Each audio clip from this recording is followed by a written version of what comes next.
everyone to Nalo Phillips.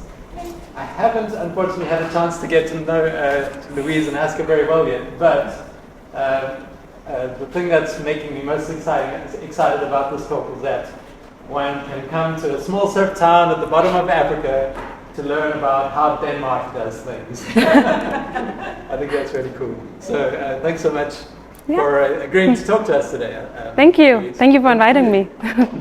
Thank you.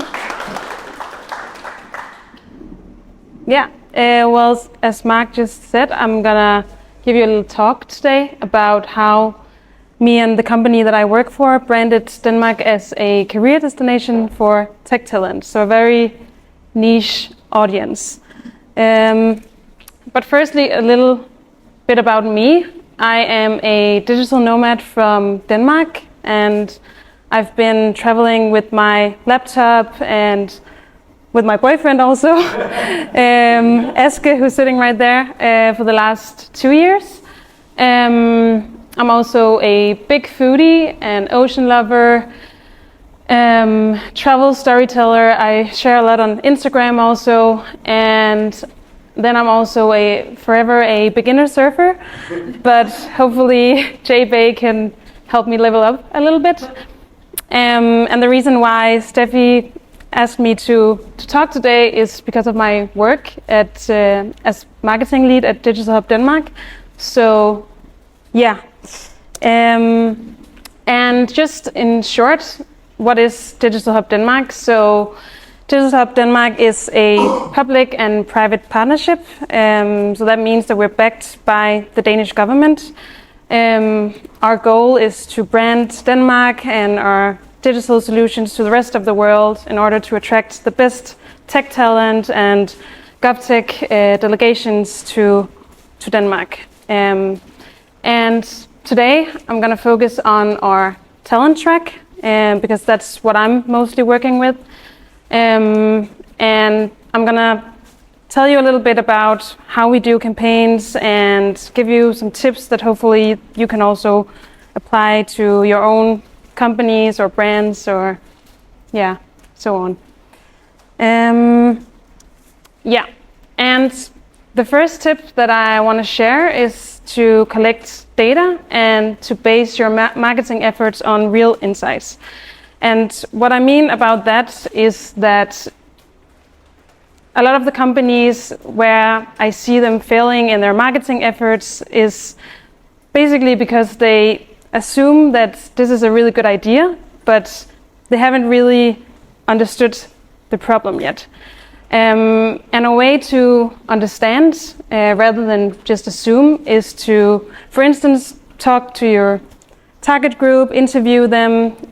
You can collect different types of data, both qualitative, quantitative data, like focus groups, surveys. You can even observe your target group. And just to give you an example, in our case, so because we're working with tech talents, we wanted to interview the ones that already made a move to Denmark. So the ones that are expats in Denmark and are working for Danish tech companies, to hear them about their motivations for coming to Denmark and also their challenges.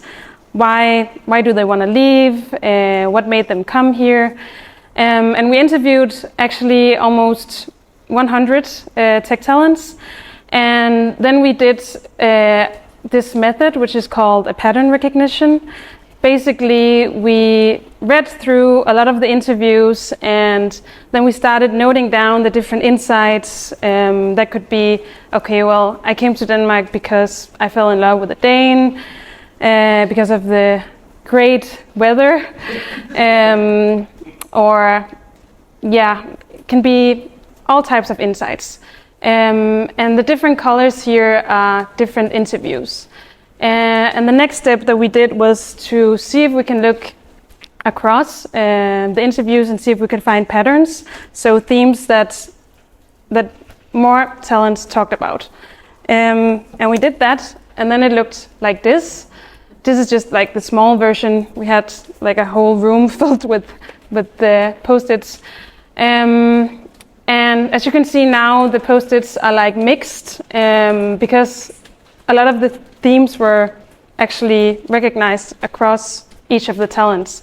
So the themes that we found this time was that people come to Denmark because of our work-life balance, because we have a very innovative tech scene, because it's a very family-friendly country. So this is just an example to understand your target group rather than just assuming, oh, they're coming to Denmark because we pay them a lot. They get a high salary, because that wasn't really the case here.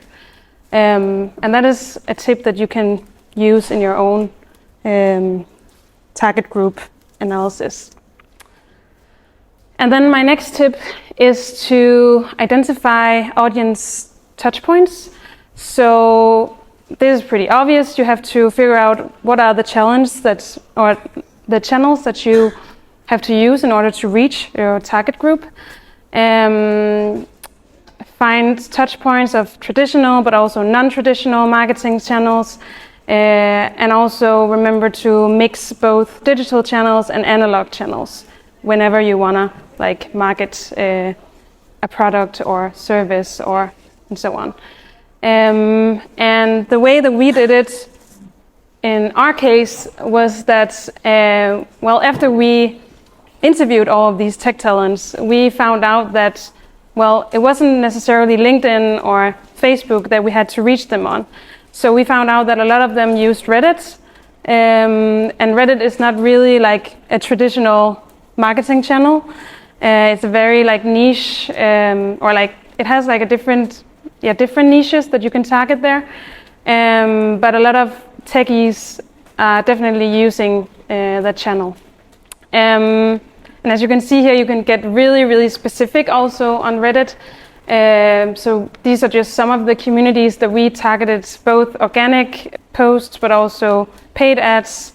And just to mention a few, we targeted in front end, digital nomad, DevOps, and so on. And I just checked, and there's also a pretty big community for surfing on Reddit that could be interesting. They'd actually have more than 170k members in it. So if, for instance, JBay wanted to promote you as a town or this co-working space, that could be a good way to do that. And another thing that we also did in our marketing campaign was that we timed our campaign with Web Summit, which is one of the biggest tech conferences in the world, because we wanted to expose our campaign not only on digital media but also on physical ads. So this was basically also supplemented by digital efforts, but this was a way to target them in another way, basically. And we also targeted other countries and locations, specific locations like London and Madrid and Berlin, basically places where we could see there was a high concentration of tech talents. And then they could go into our campaign site via this little QR code that you can't really see here. And then the next tip that I have is to stand out in your industry or your niche. And that's really easy for me to just tell that you should stand out, but it's really important because of today's major information wave. People, they see tons of ads every day, and a lot of them don't even get any impressions. You don't even notice that you're seeing an ad. So you have to do something that makes you really, really stand out. And that was what we did. We tried to go away from this. So this was not what we did, actually. When people, they brand Denmark, there's a tendency of showing this picture of Nyhavn. So when you think about Denmark, it's basically Nyhavn or the Little Mermaid, or we talk about hygge. And we wanted to do something completely different because this is something that people have seen before, and this is not something that people will relocate for, basically. So we tried to flip the table and give ourselves actually the challenge to make a campaign where we don't show Denmark at all. And what we came up with was a campaign. This is just like a screenshot of it, but the campaign's name is Get on the Dance Floor. And it's basically this mini-series consisting of 3 episodes. The first one is Lose Yourself to Dance. The second one is I Bet You Look Good on the Dance Floor. And the third one is Everybody's Dance Now. So I don't think we have time to watch it, but you can maybe watch it after. But basically, this was a way for us to still talk about all of these elements that we found out earlier about work-life balance, about quality of life, about being a family-friendly country, but in a very funny and different way. So basically, the creative angle that we used here was humor and musical references. And this performed like really, really well, like better than any of the other campaigns that we've done. So this is just an example of, that you have to think out of the box and do something that's a little bit different. And my last tip, because we're running out of time, is to co-create content with your target group. And this was another learning from all of our marketing campaigns that I wanted to share.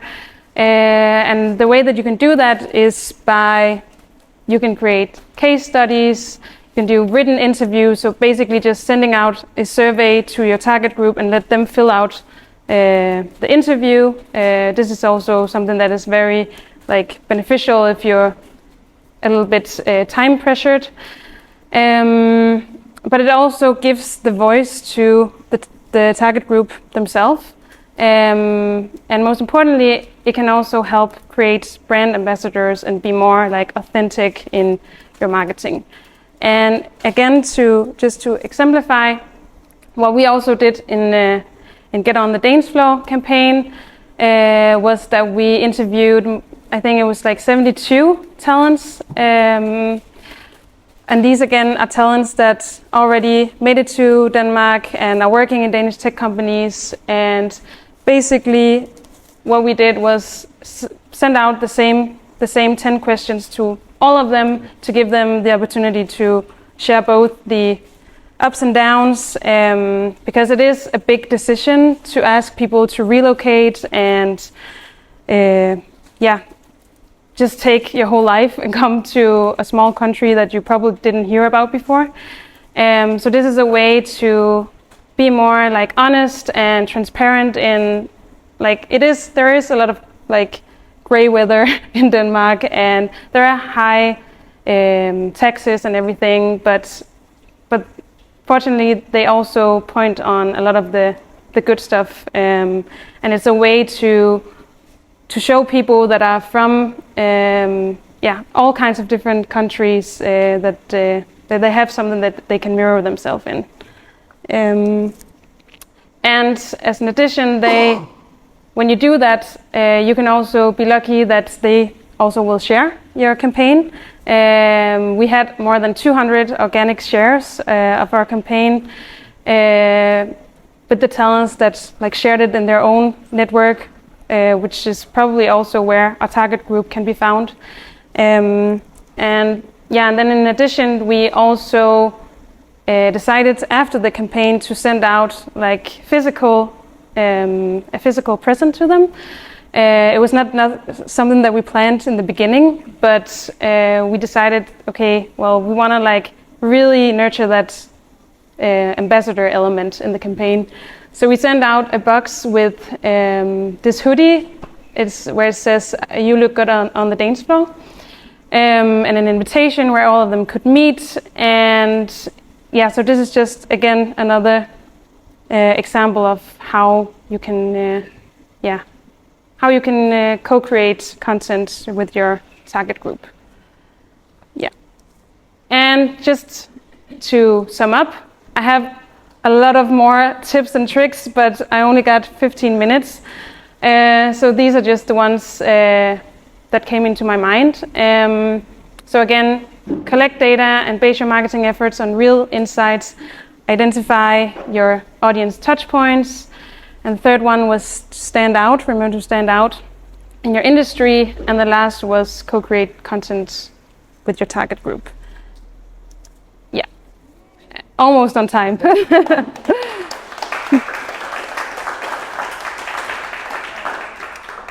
I was sitting there kind of wishing I hadn't given you the 15 minutes. I think we could keep listening to this for an hour. Let's open the floor to questions.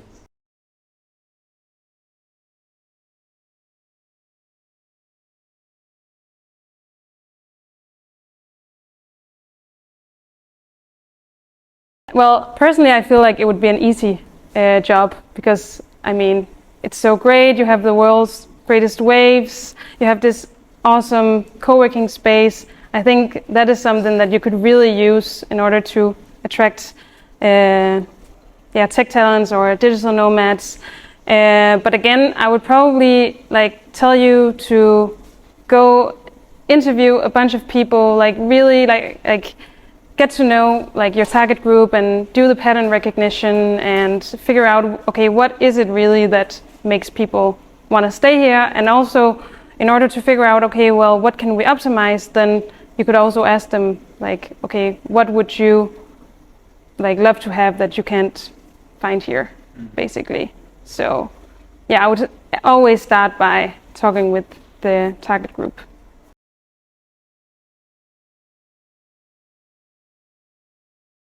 So we have a campaign site. It's called danesflow.com, and basically that was where we hosted all of our videos, but we also used different channels like YouTube, Reddit, as I also mentioned, Meta, LinkedIn. We distributed it on every channel, basically. And then we made some cut downs also where we showed a few seconds of the video at web summits and different locations around the world, basically.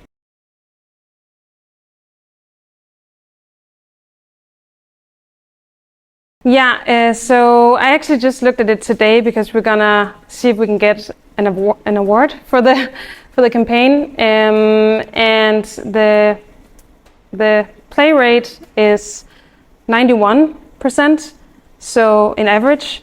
So people, they actually saw it almost to the end, which is pretty good number. And then of course we also, this was something that I didn't mention, but we also tested it out before we actually distributed it.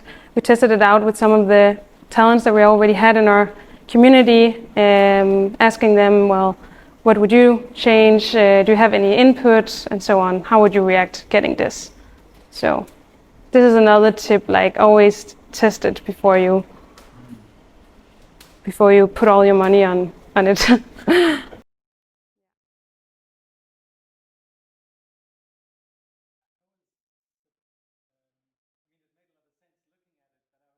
I mean, actually, today it's so difficult tracking people, and it's also difficult to keep people entertained. As I said, that's also why you really need to create something that makes you stand out. And we've never done it before, just FYI. But we just wanted to see which effect could we create with supplementing our digital efforts with analog efforts. And I think the number, it was shown more than 11 million times, in total around different locations. And we got via the QR code, we got a lot of website clicks and everything. And I actually think I had it here, just if someone were interested. So these were basically the results from the campaign. and this was from the analog, and this was from the paid ads. And then we also have like organic reach that we couldn't really track, but yeah. That's really interesting. You could track your analog because you used the QR code. Yeah, exactly. Clicking through. Exactly. Huh. Yeah. Yeah. Well, it's actually something that we've done in a previous campaign where that was like the primary content. So we already have like a reference that we could send them. This is basically how it's going to look like. But we talked both with them, but also the companies that they represented, because it has a big employer branding value, that you get featured, and also like telling them that this is in order to attract other people like you, and like so people already know like the obstacles or like the good and the bad, basically. So our approach was basically, this is the questions that we have. Just be totally honest. We don't expect you to sell Denmark or anything. We want to give this very transparent and honest contribution to the campaign. And I don't think I had a single one that said no, actually. So that is the only like issue with the work that we do in Digital Hub Denmark. Right now, our mandate is not to specifically like get them into a specific visa program, but right now our mandate is to create awareness. So this was also an awareness campaign, and then basically the companies they have to do the job themselves, but they have tons of resources to do that. But this case in particular, we decided to focus on Europe, because unfortunately it is just more difficult for people outside of Europe to come to Denmark. But it's something that we're fighting for and trying to see if we can get help with. Cool. Yeah. Great. How long are you guys around in JDay for? Oh, we're only here 2 weeks, so Friday next week. Yeah. Yeah. Be careful, they call it stay day. It becomes hard to leave. Yeah, we're already thinking about coming back, to be honest. So yeah. Cool. Thanks so much, Louise. Thank you.